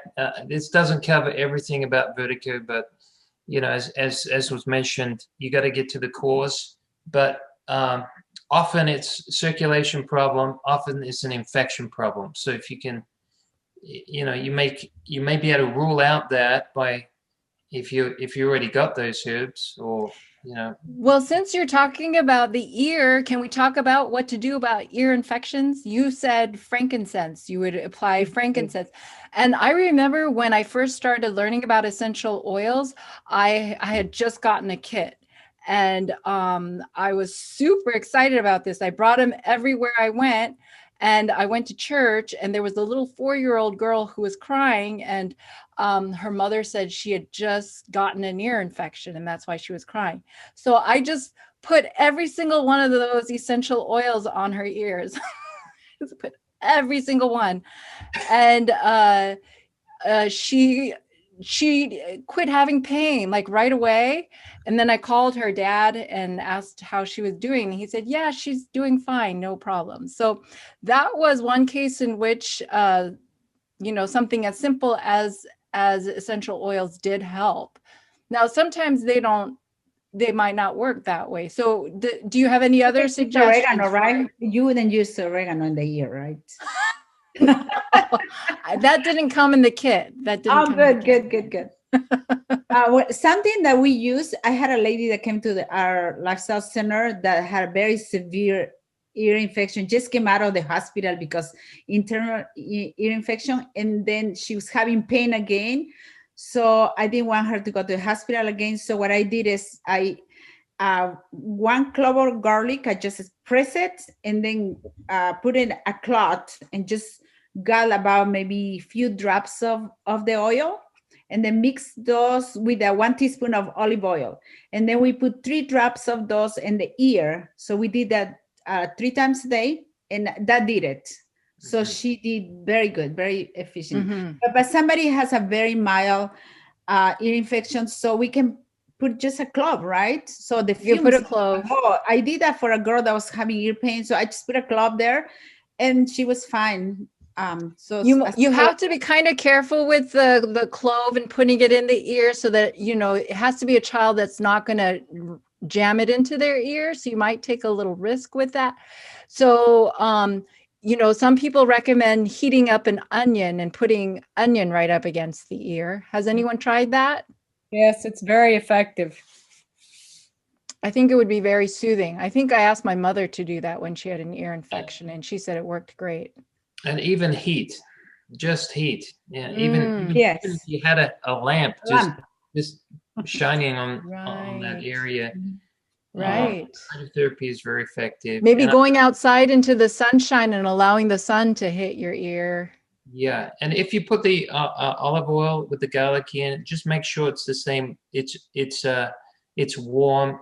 You want it the same temperature, because it could produce a little nausea if you don't have it the right temperature when you insert it in the ear. And then That's a good you want to suggestion. hold it for a short amount of time, and then you drain it. So you don't need to. You need, yeah, just a little. You know, I'd like to comment, Brother Lee, you said something about even just heat. And Yeah. the way you said that was very interesting. And I think it's a point that we often overlook. And that is, we don't always have to jump to a fancy remedy. Yeah. Sometimes the simpler, the better. Yep. It doesn't have to be complicated. Yes. Right. Yeah. Michelle Harding she used baked onion for the ear, charcoal poultice over the ear, hot half bath for earache. Hot half bath. What's a hot half bath? Hot half bath. Maybe heating all the way to the waist, maybe. Oh, yeah. Okay. Maybe just taking a hot bath or something like that. Okay. Yeah. We have a lot of questions coming up, but I don't want to miss some that seem very important. Somebody is asking any suggestion for eyesight. You know, I would say, you know, juices, green juices, half carrot, half green, and also turmeric. I heard that some people say that the turmeric really improved the eyesight, and the juices. Also, one lady that was able to read without glasses after drinking the juices. So those could be 2 things that you could do. I want to comment on this because I have a few people that I help with this severe menstrual pain. Okay, this is a very an imbalance of the hormones, right? So we had to follow a very strict lifestyle and very good diet. On top of that, but the remedy, what we did for this lady is that we put her in the bathtub. This lady will faint because of the pain. It was totally out. And so we didn't that to happen in our lifestyle. So what we did is, okay, we heat the bathtub really hot, so to what she could tolerate. So she will lay there, and we put 2 cups of real salt. So that's minerals, right? 2 cups. It was all the minerals. It wasn't just Epsom salt. It was 2 cups of real salt. So we put it in there, and that did it. Completely took away the pain. So we have her do it every day for the time that she needed. And because she had to take hormones for that, she had to, you know, Didn't she take some narcotics? She took some opioid, didn't she, for the pain? I think so, but also a lot of hormones to balance, and they thought that would help, but it wasn't helping at all. So that did it. And then after that, because she followed a very great lifestyle and menu food, and I mean, yeah, she did great. You mean she followed your menu? I can tell you a herb that works every time for menstrual cramps. What works? It's called cramp bark. Cramp back. What is the name? Cramp bark, Bark. Yeah. B-A-R-K. CRAMPBARK. Thank you. It will take maybe half an hour to an hour to work, but you have to do a decoction because it's a bark. So you bring it to a boil and let it simmer for 20 minutes. But it's the best herbal remedy for cramping, severe menstrual cramping. Oh, wow. And you have that one too? Every time we've used it, it's worked. Different ladies. Yeah. And you just got to make sure you get the right amount. That's all. And what's the Doesn't right taste amount? good. Well, let me tell you about herbs. It's as much an art as it is a science. So it's not like a cookie cutter. You can just say for everyone, take 1 teaspoon, So dosage varies according to weight, according to this person's sensitivity. If they're sensitive to medications, usually they're sensitive to herbs as well. It also depends on the condition and the severity of the condition and the form in which it's given. So as a decoction, generally if it's a severe case, when we've had severe cases, had a woman not so long ago in the clinic here, she was crying, just a grown woman, just crying, just so much pain. So I made it a little bit stronger than normal. I actually made 2 tablespoons. Usually I would just 1 tablespoon would be sufficient for most people, but please don't take this as specific advice because it can vary person to person. But it worked within a few minutes. She was able to calm down, stop crying. But if you've got an extract, that works fast as well. So usually as an extract, it would be maybe 1 to 3 mLs, something like that, depending on how strong it is. But so you have that at the American Herb Shop, you're saying? we have the bark. Yeah, we don't actually have the extract, but we have the bark. Cramp bark. Someone was also saying nettle tea. Do they mean nettle tea? Nettle. You can. It's not as strong because here's the thing: cramp bark is antispasmodic. So nettle doesn't have the antispasmodic effects that cramp bark does. All right. But I mean, you can certainly use it. It's definitely wouldn't hurt. In fact, nettle is one of our top herbs for us nutrition. And you mentioned eyes before. Nettle is one of the best for eyes. It's very high in vitamin A. It's got vitamin A, B, C, D, E, K, and P. It's one of the highest sources of plant protein and iron. It's got micro minerals. It's what was that you said? Nettle. This is stinging nettle. Oh, nettle. Urtica duacia is the botanical name, but it's basically common stinging nettle. So you put your hands in nettle, it will sting you. It's got formic acid in there, but if you cook it or dry it, it will denature the formic acid and it will actually take away the allergy it caused you because it's got natural antihistamine properties in there. But it's what we call tropho-restorative. It means it helps every body system. So it's very good for any kind of system that you're trying to use it for. But specifically, it's good for allergies. Specifically, it's good for also eyes, skin, hormones. It's anti-inflammatory. It's good for the blood pressure. It will drop blood sugar. We've had people, and I'm not making this up, they've been completely bald and their hair's just grown back just using nettle. Oh, wow. It's very good for, yep. I used to grow lots of nettle in my old house, and I'm thinking of sneaking back and getting some nettle to plant in my place here. It's the highest source of nutrition of any food or herb on the planet that we know of. That's what I hear, and I was so surprised I don't have it at my new place. Yeah. But okay, Marcia Somerville is saying red raspberry tea is excellent for periods as well. Would you recommend that too, Lee? Yes, red raspberry is very good for ladies who are also pregnant. And then how about parsley for Andrew Rice is saying parsley, cramp bark, black haw, and buchu for low menstruation. What does that mean, low menstruation? I don't know what he means by low menstruation. To decrease the amount of flow blood. Oh, yeah. To He said the parsley for painful or scanty menstruation. I'm just trying to find out where he posted that. Yeah, he's on Facebook. Oh, okay.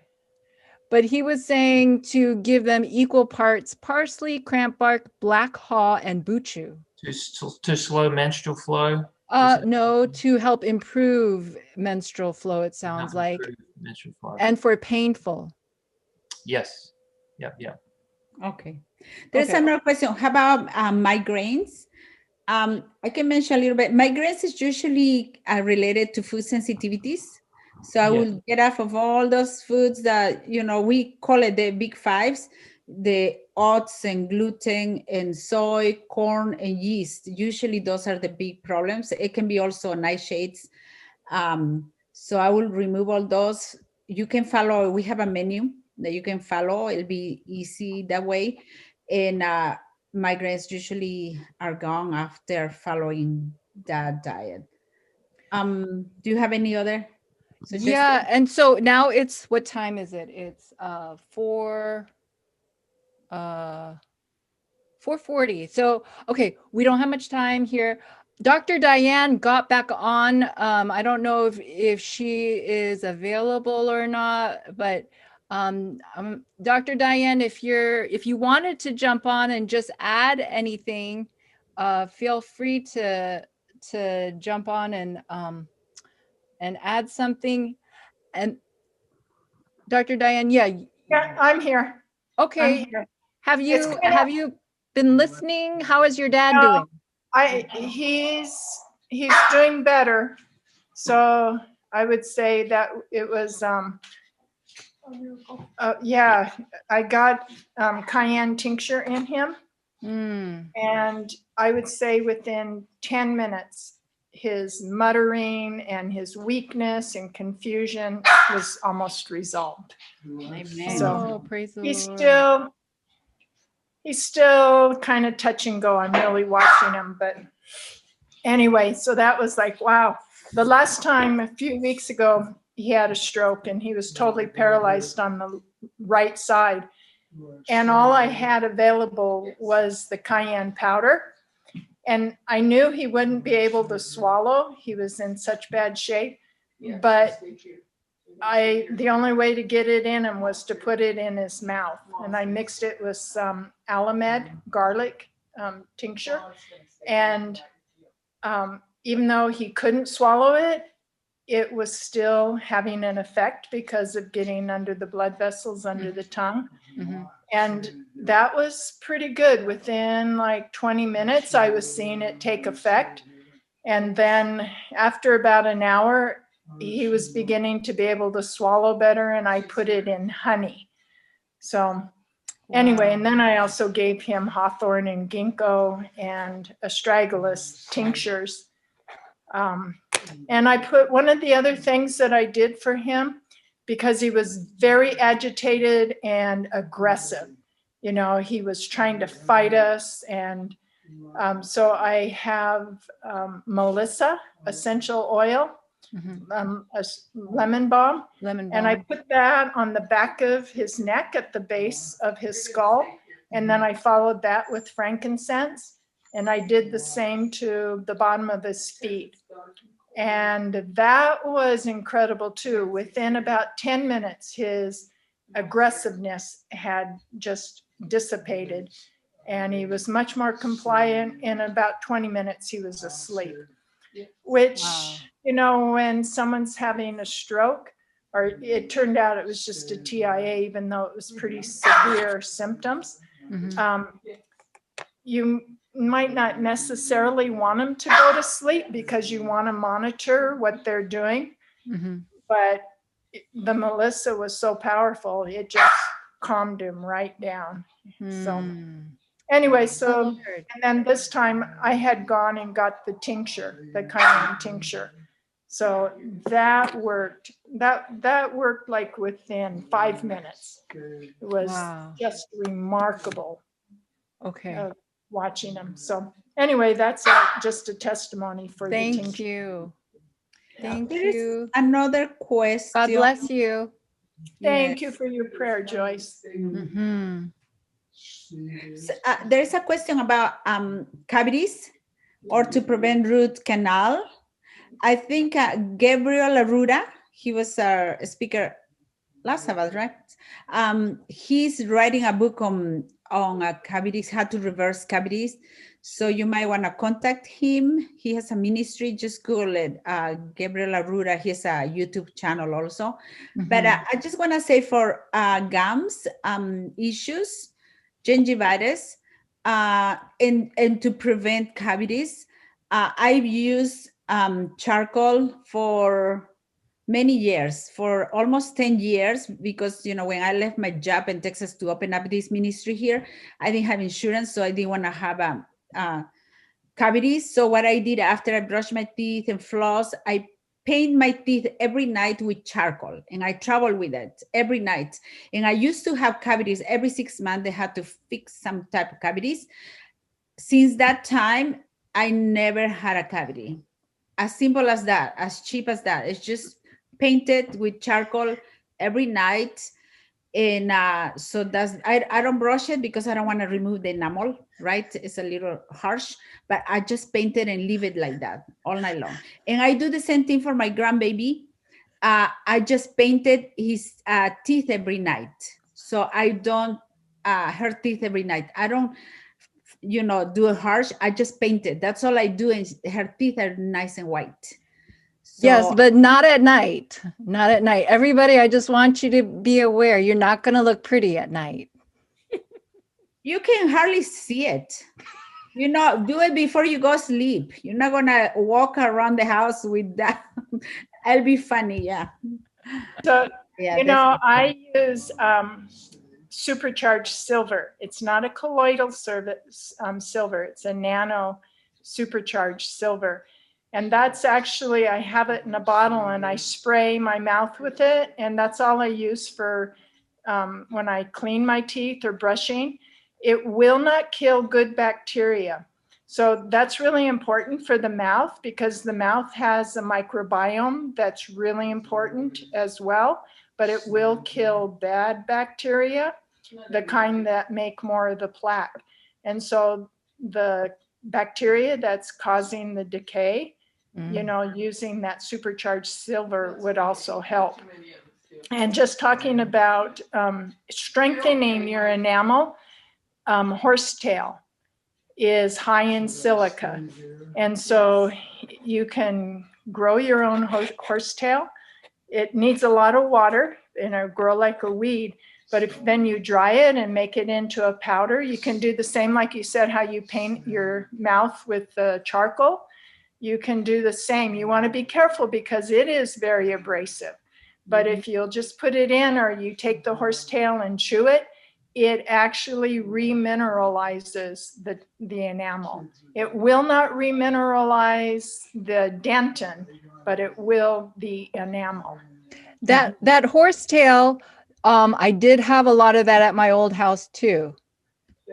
It does grow like a weed. Yes. It will take over everything. So put it in a pot where you can control it, you know, Yeah. so have it in containers. Yeah. And somebody was asking, what about watery eyes? what about what?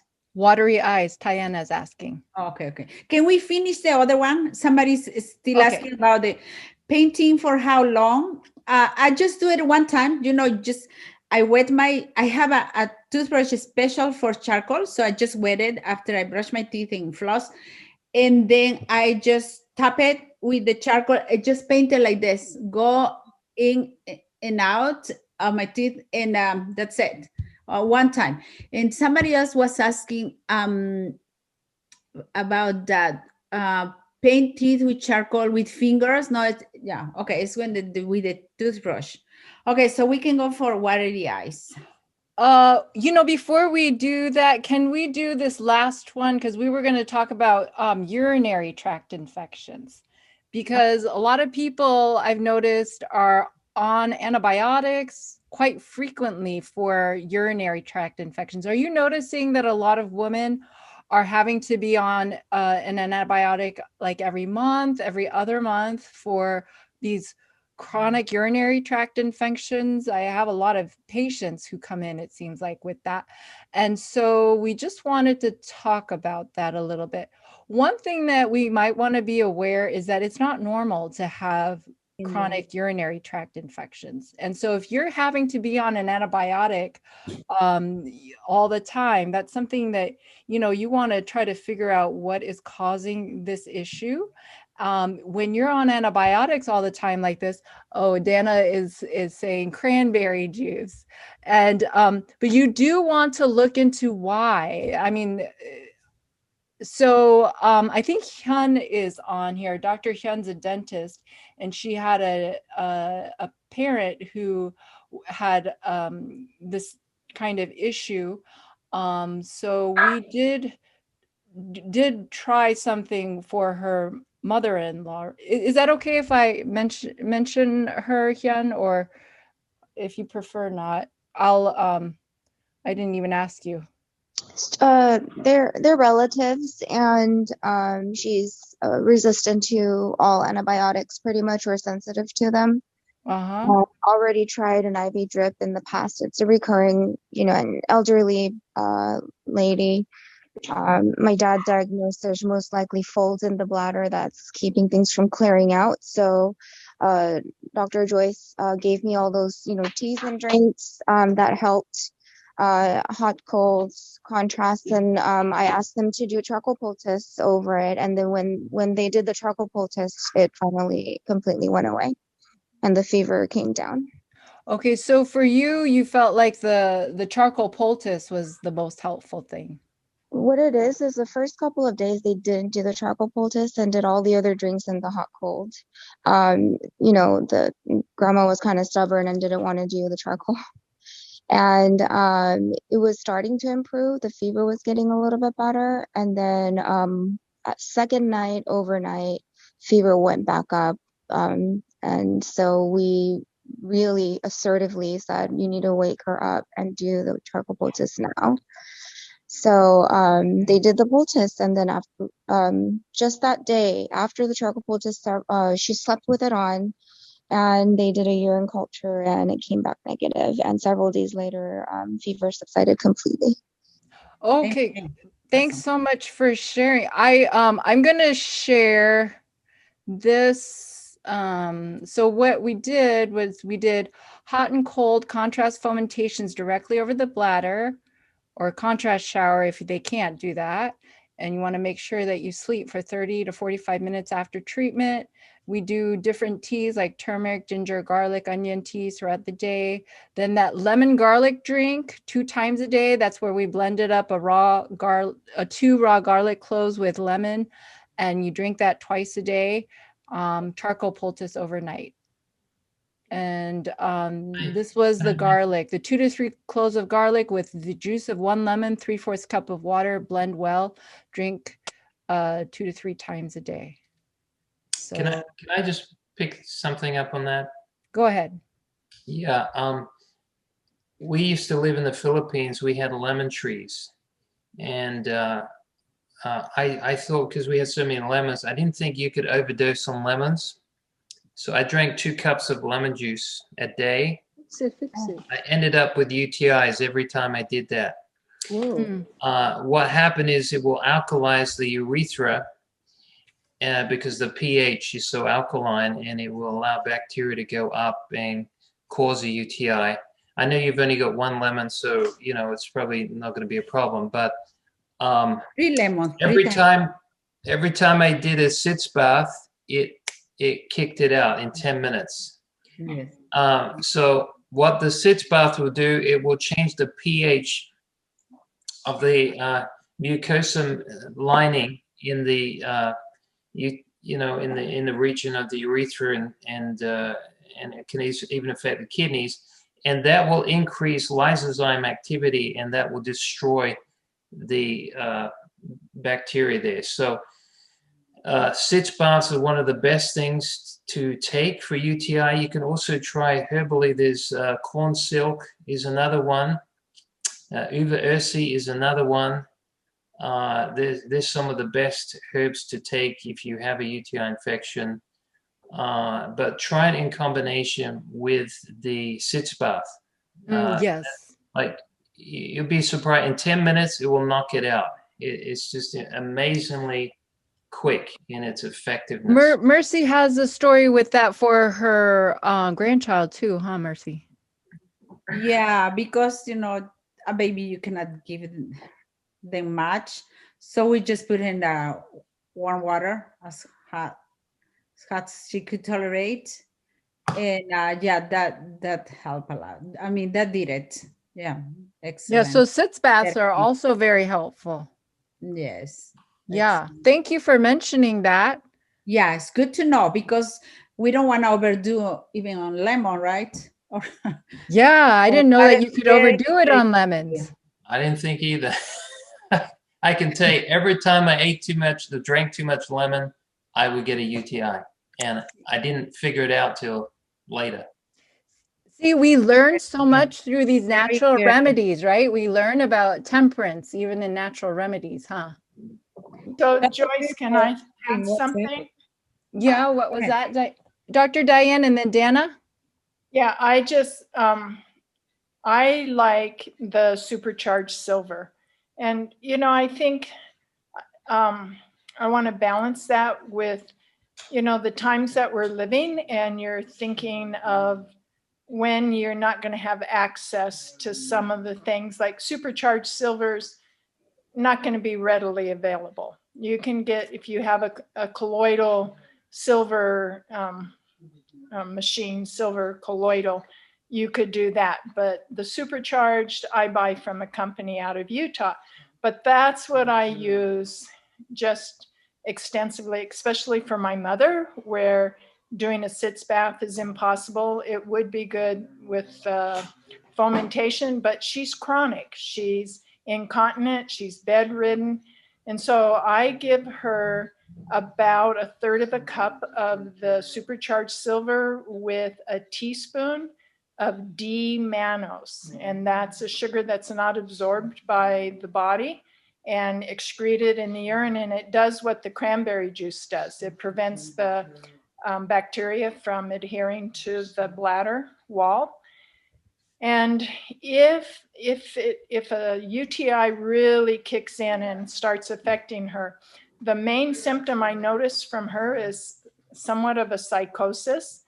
And it took me a while to figure out, but if I give her some charcoal, and I can get charcoal water down her, even just the supernate, within about a half hour, all those symptoms are gone. So, and the reason that is because the UTI is producing inflammatory substances, your prostaglandins and cytokines, and the charcoal will help absorb that just from taking it internally. So that's something I like adding for the symptoms of UTI, when you're achy, you feel like the flu. So charcoal, add 2 hours away from the supercharged silver. And then any of your antimicrobial things like what you're talking about, sometimes golden seal, or I don't use grapefruit seed extract that often because it's such a highly refined supplement. But if a UTI really gets kicked in, I'll do maybe a little bit of it for the first 2 days or so to get on top of it. And then some type of calming herb like catnip or any of the calming ones to help the spasticity of the bladder. I'm not, the cramping, the spasms and the pain. But that usually takes care of it. Giving her using the supercharged silver and Manos. Awesome. We only have 2 minutes left, and we had to go back to the eye issue that Diana was asking about watery eyes, and somebody else asked about burning, blurry eyes. So we can just answer that and conclude with that question. I just can say really quick for infections. What we do is Sister White talk about cleansing your eyes with cotton and salt water for infections. That's very effective. And also what we do is we put an onion, the inside of a layer of onion in the eye and just tape it overnight. The next day is going to be good. But, I will do it for more days, like maybe 3 more days. But anybody had anything to say about how about watery eyes? Other than hydration? Sometimes that's an issue. Yeah, I would use some hot fermentations to the eye, because sometimes the ducts, they get blocked. Oh. And they need to open up. Often a lot of these things are environmental. I've had people with watery eyes because their gas stove is causing that problem, or and some other people it's an irritation, a chemical irritation in the eye. So you do hot and cold? Mostly hot, moist heat to the eyes. You could do hot and cold, but moist heat generally within a few minutes can unblock that. Okay, awesome. Another thing you can do with the ducts is gently massage upward. A lot of times if there's anything plugging it, you can gently express that out when you massage upward like that. Awesome. Yeah, when you have dry eyes, though, it just like everything else, it's a local manifestation of a systemic problem, right? And so when you have dry eyes, it's inflammation. You have to change how you're eating, that type of thing. One thing that really helps is adding something like a flaxseed, omega-3 fatty acids, and that's going to really help with these inflammatory conditions, and it will help with something like dry eyes as well. The other thing that you want to look out for, if you're having dry eye symptoms that are really severe, you might want to look for, again, at the spinal cord, trigeminal ganglion, look to see if you have any even, neck issues, that type of thing. It might not even be pain. It might just be that your trigeminal ganglion is affected somehow. And so, again, that can be the bite. All of those things can affect this. So I want to throw in, Joyce, for dry eyes, castor oil. Castor oil is really soothing and helpful. Some people use it as well for the reversing cataracts, but you would think it would be kind of sticky and oily, but I've been using it. I got dry eyes immediately after going into medical school and being vaccinated. It was just part of the autoimmune response. So, and it hasn't come back. So, but the castor oil is very soothing for dry eyes. And I also want to mention trying charcoal poultices for drying out if there's something obstructed in the tear ducts, or, whatever with that, the tearing, the watery eyes. So charcoal poultices. People are wondering, can you put castor oil in the eyes? You can put castor oil in the eyes. You can even do like honey water and that kind of thing. Those things are all going to help soothe. And then you just have to know that the root cause, you do have to identify why are you continuing to have inflammation and deal with that too. But you would like close your eyes and put the fermentation, right? And then, you have to be careful with your eyesight, right? Okay. I think it's 5:02. It's 5:02. We should And, close. do you want to announce what we're gonna happen? What is gonna happen Next week, inside? we're going to talk about natural remedies for chronic conditions. So this week we talked about natural remedies for acute situations. So next week is for chronic conditions, and it will be. I asked Dana. It's going to be similar people. Lee, can you be here again too? And Sure. Yeah. oh, good. So Can I it's quickly mention something? yes. It's relevant to the topic. Just this week, we're planning a seminar that's coming up in April, the 4th to the 9th. We're having 40 hours of training on herbal remedies and how to make natural remedies. And part of that's actually going to be like a herbal first aid kit, learning how to use herbs for anything. I mean, common complaints to all kinds of things, but it's specifically also helpful for people that want to actually learn so they can actually do this in real life or have this as a type of ministry, right? So if anyone's interested, Where do we please go? reach out to me. I'll give you So more. where do we go for that? Can you type that into I'm actually the chat? doing it. I'm doing it hands-on. We're actually hiring a facility near the beach out here. We're only taking 12 students, but we can have as many students as we want online. So we're gonna be making that available as well. Are you going to charge people for that? There will be a charge to that, and I'll give all the details if people want to reach out to Can you me. please give us a Yeah. link? Do you want to type it in, like how we contact you for that? Yeah, just my email address or my phone number. Let me put my email address there. Or people can go to theamericanherbshop.com, right? Yeah, they can reach me through there. It's just not advertised. Yeah, There's only American people Herb that are Shop. curious. Yeah. American Herbal Shop or Herb Shop? Herb Shop. Herb Shop, and that's with a SHOPPE. SHOPPE.com. That's